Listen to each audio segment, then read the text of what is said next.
Astăzi facem unboxing la o nouă foarfecă de filat. Mi-am achiziționat noua foarfecă de filat de la Mikashi Shogun. Haideți să vedem, să o desfacem, să vedem prima impresie și să comentăm puțin despre această minunată foarfecă de 5 inch de la Mikashi Shogun. Haideți să trecem la treabă, să o desfacem împreună, prima impresie. Lăsați în comentarii ce părere aveți, dacă o aveți în stoc.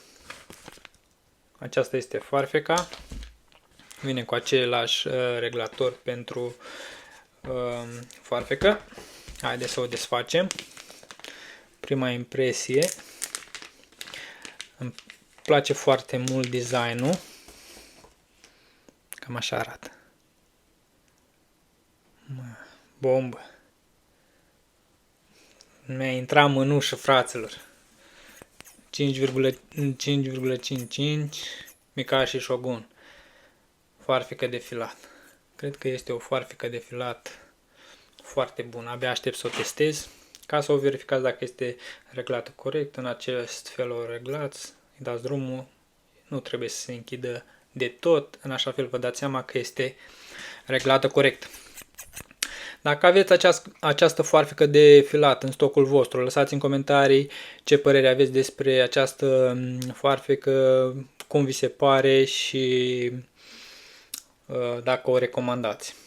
Sunt foarte încântat de ea, este foarte comodă, abia aștept să o testez. Lăsați în comentarii părerea voastră. Și apropo, mi-am comandat și huse speciale pentru foarfecă. Îmi place să am grijă de lucrurile mele și atunci când o folosesc, efectiv o scot din husă. Foarte fain. Lăsați în comentarii părerea voastră, ce părere aveți despre această minunată foarfecă. Îmi place acest brand de la Mikashi Shogun. Au produse destul de ok, la prețuri accesibile, așadar chiar recomand. Lăsați în comentarii ce părere aveți voi despre produsele celor de la Mikashi Shogun și ce produse recomandați. Acesta a fost videoclipul meu de astăzi. Dacă ți-a plăcut, nu uita să dai un like, un share sau să te abonezi aici la canalul meu, m-ar ajuta foarte mult. Până data viitoare, stai aproape!